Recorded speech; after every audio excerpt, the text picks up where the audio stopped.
Bueno, la idea de estos audios que voy a enviar ahora es para poder comprender un poco, eh, luego de la lectura que ustedes tenían como actividad, el documento, si es un documento que está como parte de las orientaciones didácticas de prácticas del lenguaje, ¿sí? Del área, del inicial, y el documento se llama Enfoque Equilibrado, ¿no? Porque parte primero, en principio quería aclarar algo. ¿Por qué parte con este nombre que nos permite entender que si hay un enfoque equilibrado quiere decir que hay otros enfoques diferentes? Porque una de las cuestiones más importantes que tienen que ver con la enseñanza de la lengua es el rol de la escuela en torno a lo que se llama la alfabetización. Y alfabetización es un término muy, muy amplio, ¿sí? Que podemos decir a grandes rasgos que la alfabetización tiene que ver con la enseñanza y el aprendizaje de todas las habilidades que corresponden al lenguaje. Y esas habilidades están asociadas a, por un lado, prácticas puntuales, es decir, hablar, leer, escribir. Dentro de hablar podemos decir incluso hablar, escuchar y después leer y escribir. Y entonces la alfabetización está involucrando, por un lado, las habilidades del lenguaje y por el otro lado también el conocimiento que tiene un individuo respecto de su lengua, ¿sí? Porque para poder desarrollar esas habilidades es necesario conocer su lengua. Y cuando hablamos de alfabetización inicial, estamos hablando de justamente la enseñanza, el aprendizaje dentro de una franja etaria, que en la alfabetización inicial hoy en día podemos hablar desde el individuo al nacer hasta que el niño aprende a desarrollarse de manera un poco más autónoma, ¿sí? Que podremos decir incluso que la alfabetización inicial corresponde desde el inicio de vida hasta los 8 años aproximadamente. Después ya tenemos, se sigue hablando de alfabetización en la escuela, pero no de alfabetización inicial, ¿sí? Fíjense que ustedes, por ejemplo, como estudiantes de educación superior, estamos trabajando lo que se llama la alfabetización académica, ¿sí? Porque ustedes ya saben hablar, ya saben escuchar, ya saben leer y ya saben escribir. Saben, después vamos a ver dentro de qué términos hablamos esta idea del saber. Por el momento podríamos decir que nunca se acaba este conocimiento respecto de la lectura y la escritura, porque a medida que uno lee, a medida que pasan los años o escribe, va afianzando estabilidad y entonces, por ende, también va volviéndose un lector y un escritor que podemos decir experto. Bueno, con esto quiero un poco indagar en términos de que cuando hablamos de alfabetización, que está esta materia justamente, que es prácticas del lenguaje y literatura, tiene que hablar sí o sí de alfabetización. Y que cuando hablamos de alfabetización, hay distintas corrientes respecto de qué se entiende por alfabetización, es decir, algunos entienden por alfabetización una cosa, mientras que otros otra, y por ende también, cuando hablamos de la alfabetización en torno a la educación, muchos tienen o hay distintas teorías o métodos sobre cómo alfabetizar, ¿sí? Es muy probable que ustedes, por ejemplo, hayan escuchado hablar en torno a la forma en que aprendieron a leer y escribir. Entonces muchos dicen que, bueno, yo durante la primaria, en relación a la edad que tienen, aprendí a leer y escribir a partir de lo que se llama, por ejemplo, un enfoque que es un enfoque que no tiene mucho que ver con el enfoque equilibrado, sino que justamente es bastante opuesto, ¿sí? Entonces, allí también van a encontrar, por ejemplo, tal vez lo hayan visto en las didácticas, la psicogénesis, que la psicogénesis es un enfoque respecto de qué se entiende por alfabetización inicial y por ende un método específico para la alfabetización, ¿sí? Bueno, y la psicogénesis partía justamente de un método específico.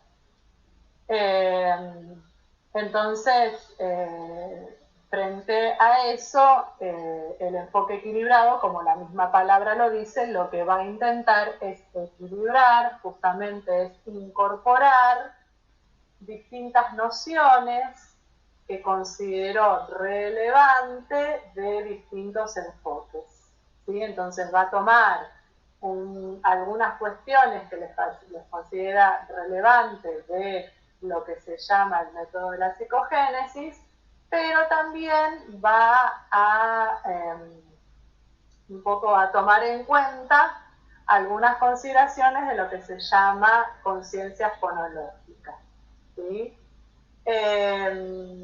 Esto es a modo de introducción, no significa que nosotros vamos a ver en profundidad todos los métodos, porque no corresponde para esta materia, pero sí cuando hablamos justamente en esta materia de alfabetización, tenemos que entender que nos vamos a encontrar con distintos métodos y por lo tanto con distintas propuestas, pero que este enfoque equilibrador o equilibrado es el que se propone en el diseño curricular. Entonces hay que tenerlo en cuenta porque sobre este enfoque es el que ustedes tienen que trabajar para poder enseñar, ¿sí?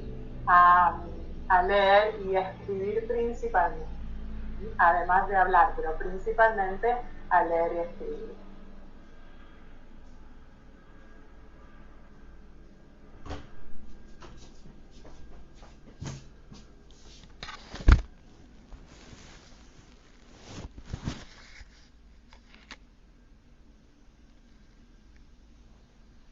Bien, hay una pregunta que yo les dejo aquí, es por qué se habla de antinomia de enfoques o de métodos de alfabetización. Esto aparece en el archivo, ¿no? Aparece en este archivo que son parte de las orientaciones didácticas del diseño curricular actual del nivel inicial, porque, como les decía en el audio anterior, alfabetizar tiene diferentes conceptos y por ende diferentes enfoques o métodos, ¿sí? Es decir, los enfoques y métodos tienen que ver con cómo el docente enseña cómo enseña las habilidades del lenguaje, hablar, escuchar, leer y escribir. Y bueno, y sobre esto parte y habla en este documento, claramente se menciona la palabra antinomia. ¿Antinomia qué significa? Significa aquello que se opone.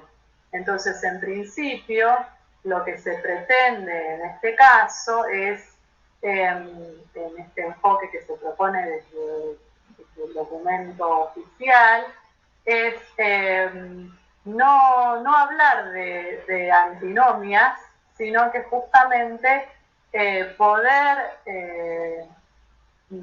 superar estas antinomias, ¿sí? Y tomar de los enfoques que han predominado en la enseñanza en nuestro país en los últimos años, en lo que es en la educación y la alfabetización inicial, aquellas cuestiones que pueden servir y que son importantes para enseñar y para aprender. Entonces, justamente por eso es que este documento dice parte de la idea de superar las antinomias. Y por eso incluso el título, enfoque equilibrado, entiende un poco esto de tomar aquellas cuestiones más importantes de cada uno de los métodos. Yo les nombraba en el audio anterior que tenemos hay como dos métodos quizás que están más en pugna, ¿sí? Que por un lado se llama la psicogénesis y por el otro lado es conciencia fonológica, que son dos métodos diferentes, que parten también de dos concepciones de alfabetización diferentes, y que estos métodos de alguna manera tienen como fin último lograr el avance de este individuo, del niño, de la niña, hacia la lectoescritura, ¿sí? Entonces, bueno, también ustedes, por ejemplo, si son estudiantes que tienen una franja etaria entre los 20 y los 30, es muy probable que hayan aprendido a leer y escribir a través de lo que se llama el método de la psicogénesis.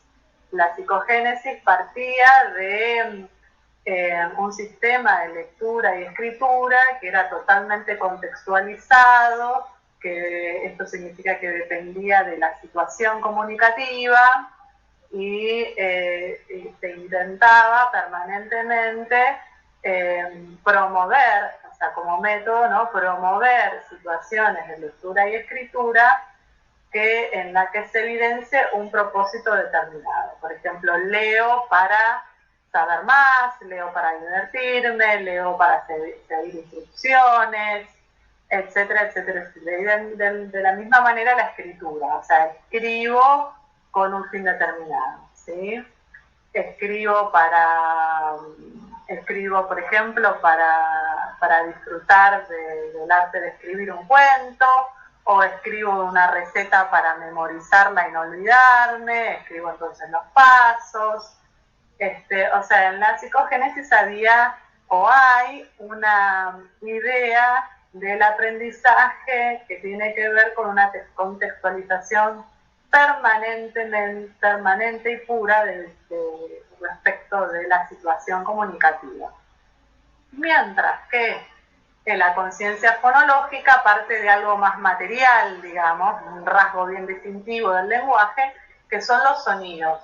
Entonces, la idea es, digamos, que el alumno, que el niño o la niña desarrolle una capacidad auditiva importante y visual también para reconocer en cada letra un sonido y luego así su correspondencia. Y muchas veces se hace más hincapié en esa correspondencia de sonido para la lectura y para la escritura que la contextualización en sí. Es decir, no importa tanto qué tipo de texto se escribe y en qué momento y para qué, sino justamente cada letra que se una que tiene determinado sonido en realidad, y cada sonido conforma junto con otro sonido hasta llegar a la palabra.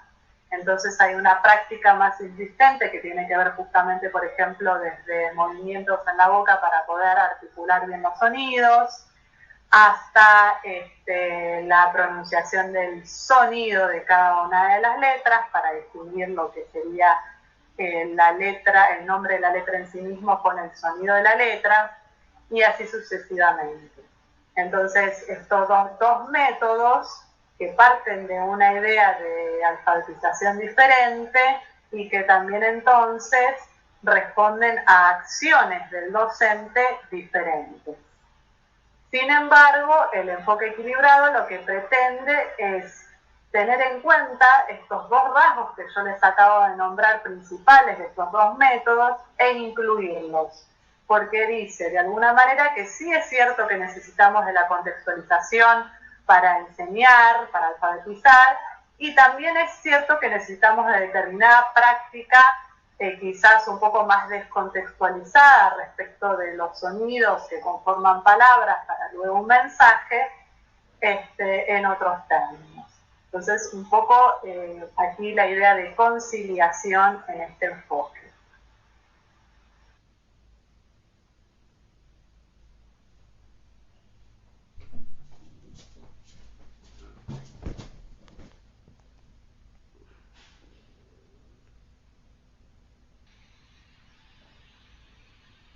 otra aclaración que quisiera hacerles respecto del texto es que cuando se habla de la alfabetización, se habla justamente, habíamos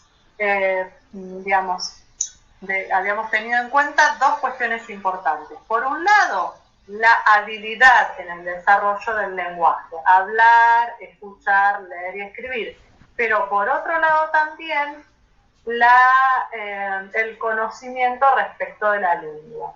Y dentro de lo que hablamos del conocimiento respecto de la lengua, aparece como término lo que se llama géneros discursivos. Es decir, se supone que cuando hablamos de que la alfabetización se produce en un ambiente, en un lugar determinado y con un propósito determinado, es decir, yo quiero leer para saber más, o leer para seguir instrucciones, o leer para disfrutar de la lectura, de la literatura, en este propósito está implicado también un género discursivo específico. Los géneros discursivos son formatos de discurso, ¿sí? Son formas de discurso. Podríamos hacer una gran división primera, podríamos decir que tenemos dos grandes géneros discursivos. Por un lado, los géneros discursivos orales y por el otro lado, los géneros discursivos escritos. Esa podría ser una primera gran división. Otra división respecto de los géneros discursivos, dentro de lo que decimos en el término de los escritos, por ejemplo, podemos seguir dividiendo. Es decir, podemos hablar de géneros discursivos escritos y podemos decir, bueno, que hay géneros que son académicos, por ejemplo. Los géneros académicos son los formatos de texto que tienen como objetivo, de alguna manera, aprender sobre un tema, pero también, explayarse, desarrollar un tema específico determinado. Entonces, por ejemplo, ustedes como alumnas de nivel superior, en la mayoría de las materias tienen justamente, incluso han hecho talleres en primer año, que son talleres de alfabetización académica, que tienen que ver con, bueno, cómo se accede, cómo se debe operar en la acción de leer un texto académico, un texto que corresponde al aprendizaje de saberes, ¿sí? Y a la exposición de saberes. Por el otro lado, también tenemos géneros discursivos dentro de la escritura que no son académicos, sino que pertenecen a ámbitos más formales. Por ejemplo, un mensaje de texto o mensajes en un chat, la escritura en otros sistemas virtuales que son más informales, y así sucesivamente, ¿sí? La división de los géneros discursivos, sobre todo a nivel escrito, tienen que ver con el tipo de situación comunicativa y con el tipo de información, ¿sí? Esto es para que ustedes tengan en cuenta, y vamos a tener incluso un breve archivo, no ahora, sino en las clases subsiguientes, respecto de alguna posible división de los géneros discursivos. Pero a grandes rasgos entiendan, vuelvo a decir, que los géneros discursivos son formatos textuales y que esos formatos dependen de la situación comunicativa en la que se insertan y los fines, ¿sí? De lectura y escritura. Y vuelvo a decir, no es lo mismo leer un texto para seguir instrucciones, no tiene el mismo formato que, por ejemplo, una noticia periodística, que tiene otro formato. Y tampoco es lo mismo que un cuento, ¿sí? O un cuento incluso de literatura infantil, que suele tener otro formato. Entonces, por eso la importancia de entender los géneros discursivos, porque justamente si hablamos de alfabetización inicial y hablamos de la enseñanza, de la oralidad, de la lectura y la escritura, dependen de una situación y un para qué, y claramente también van a depender los tipos de texto, ¿sí? Entonces, no va a ser lo mismo Concretamente, como docente que me siente con los niños a leer un cuento o una poesía, porque va a tener otros fines, a que si me siente con ellos a leer una noticia periodística o a que me siente con ellos a leer una receta. En este caso puedo hablar de lectura, pero también podría hablar de escritura. ¿Sí? En estos términos, los formatos de escritura también son importantes tenerlos presentes, los formatos que pueden ser orales y escritos. ¿Mm?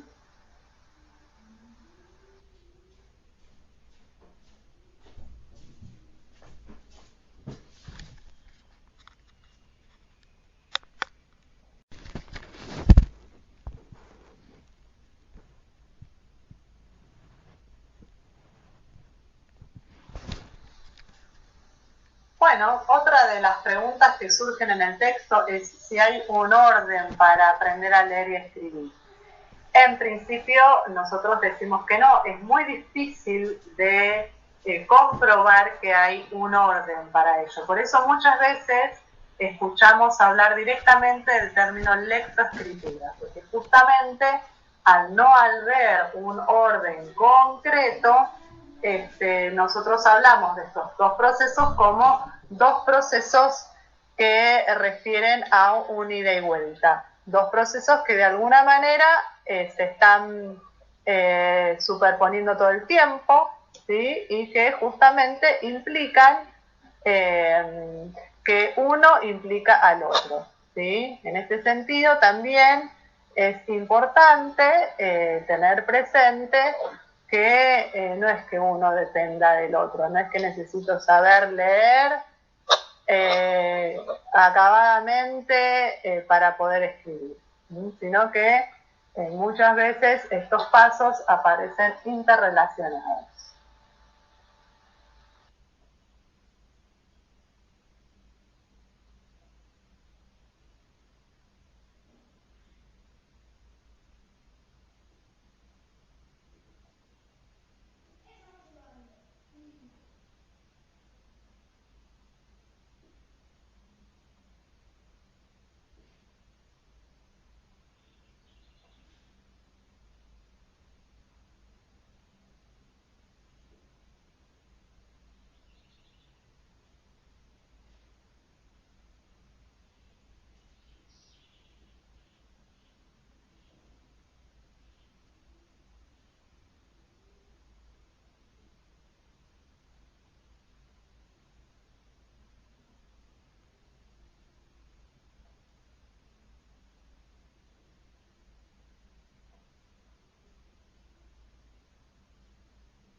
Otra de las cuestiones que surge de este texto es cómo se relaciona, porque de repente se comienza a hablar, estamos hablando de alfabetización, y de repente se comienza a hablar de prácticas del lenguaje sin quererlo.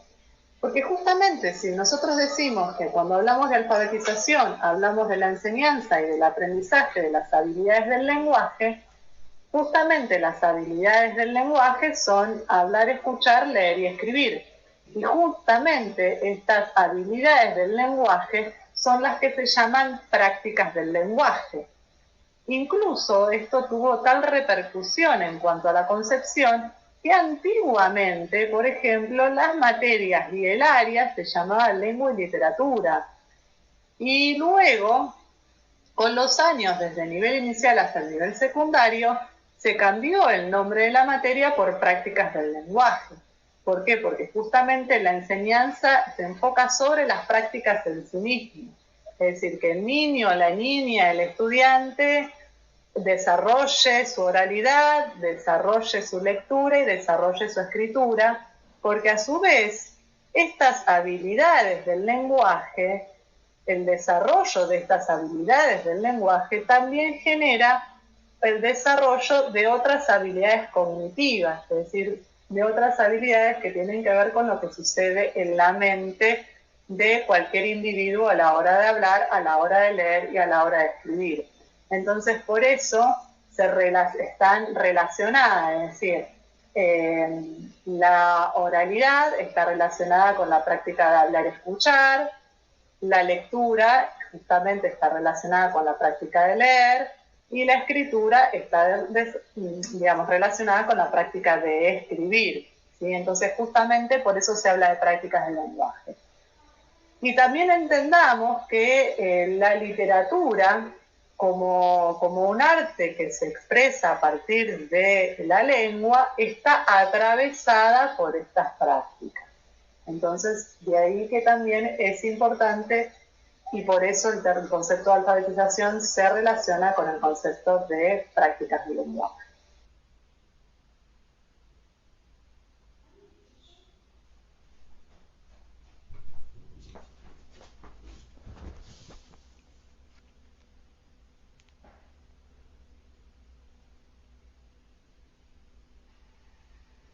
Otra cuestión que es digna de aclarar de este texto es que hay una diferencia entre lo que nosotros llamamos prácticas del lenguaje, que recién estábamos hablando, que son las habilidades del lenguaje, es decir, vuelvo a repetir, hablar, escuchar, leer y escribir, con lo que nosotros llamamos conocimiento de la lengua. Y decimos también que el niño o la niña no solamente en el proceso de alfabetización, no solamente desarrolla las prácticas del lenguaje, sino que también adquiere conocimiento sobre su lengua. ¿Qué significa adquirir conocimiento sobre su lengua? Y significa que se va apropiando de distintas cuestiones que tienen que ver con el desarrollo de la lengua misma, que en un principio se hace intuitiva, pero que claramente cuando ingresa a la institución escolar, esas formas intuitivas cobran otro sentido. Entonces, sí, hay diferencia. La pregunta es si hay diferencia entre las prácticas y el conocimiento. Sí. Las prácticas tienen que ver con las habilidades del lenguaje y el conocimiento tiene que ver con el conocimiento propio de la lengua. ¿Qué es lo que tenemos que tener en cuenta del conocimiento de la lengua? Y aquello que justamente en principio titula como niveles de la lengua, ¿sí? Pero también todo lo que tiene que ver con la relación de esos niveles en contextos distintivos. Es decir, tenemos que tener conocimientos sobre los sonidos, los nombres de las letras, ahí estamos en un determinado nivel. Tenemos que tener conocimientos sobre el significado, sobre la forma de armar las oraciones, sobre la forma de construir un texto, sobre el sentido, es decir, con qué fin construimos un texto y para qué. Y claramente tenemos que tener conocimientos sobre los distintos tipos de texto, aquello que podemos hablar, distintos tipos de texto y también géneros discursivos. Y aquí hago si quieren, una aclaración que por ahí debería estar en otra pregunta, pero está incluida. Una cosa es hablar de los géneros discursivos, que son los formatos discursivos. que yo les decía que una primera gran división podemos hacer entre el oral y el escrito. No es lo mismo los textos orales, por ejemplo, estos audios que los estoy enviando, que los textos escritos, porque tienen distintas características propias de esos textos. Pero también tenemos que tener conocimiento sobre los tipos de texto, es decir, si estamos frente a una descripción, si estamos frente a una narración, si estamos frente a un diálogo, ¿sí? Muchas veces también puede ser algo que esté mezclado, una cosa con la otra, puede haber secuencias. Entonces, todo eso genera un conocimiento sobre la lengua, y ese conocimiento sobre la lengua se va adquiriendo durante todo el transcurso de la escolaridad, desde que estamos en el nivel inicial hasta el nivel secundario. Por eso es tan importante y por eso entendemos que en el proceso de alfabetización suceden estas dos cuestiones. Una, se genera habilidad respecto de las prácticas del lenguaje, y otra también se incrementa el conocimiento respecto de la propia lengua.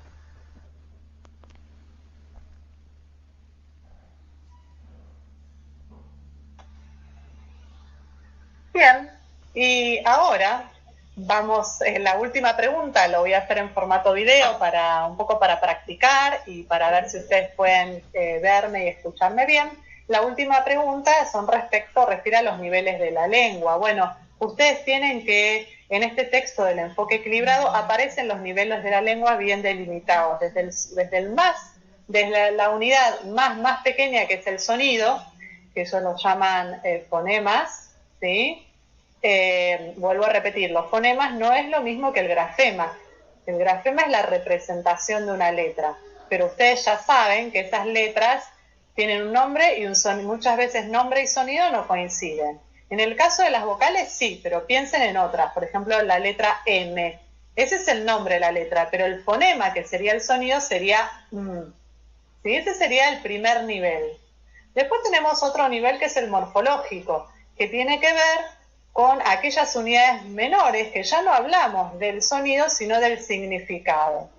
Por ejemplo, si yo digo, esa casita, esa niñita, ese autito, estoy hablando, muchos ya sabrán, del diminutivo. Bueno, ese diminutivo, que es un morfema, que termina en ito o ita respecto del femenino o del masculino, justamente tiene un significado que es el de ser pequeño. Entonces el morfema sería el segundo nivel de análisis, que es el análisis morfológico, ¿sí? Y que muchas veces los niños son los que aprenden enseguida, ¿sí? Aprenden los morfemas y los pueden incluso aplicar a otras palabras que ellos nunca habían escuchado. Luego surge el otro nivel, el nivel ya del significado de la palabra entera, ¿sí? Ese es el nivel que nosotros podemos llamar semántico, ¿sí? Y después justamente aparece la oración como la unidad máxima. La oración justamente llamamos nivel sintáctico. ¿Por qué? Porque la oración tiene un orden. Nosotros no decimos mesa la verde, sino decimos la mesa verde. Ese orden tiene que ver con un entendimiento respecto a la lengua. Y después, finalmente, tenemos aquello que se llama, lo pragmático, que tiene que ver con la intención comunicativa, ¿sí?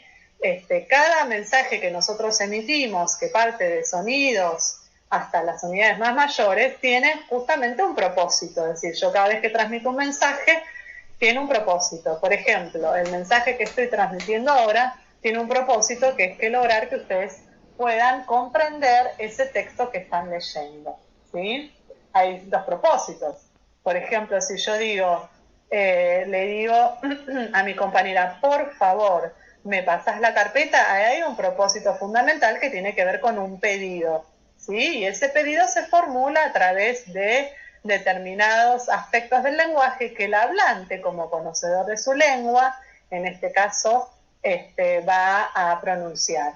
Y justamente estos niveles de la lengua no son los que se van adquiriendo, es decir, no es que ustedes van a enseñar los niveles de la lengua en el nivel inicial, pero sí a medida que van generando habilidades del lenguaje, es decir, van generando el hablar, el leer, el escribir, justamente el individuo va afianzando de manera práctica y a través de la experiencia justamente este conocimiento respecto de la lengua. Sabe, por ejemplo, que para poder pedir algo va a emitir las fórmulas de por favor. Bueno, esta es una prueba y de paso también van aprendiendo algunas cosas respecto del enfoque.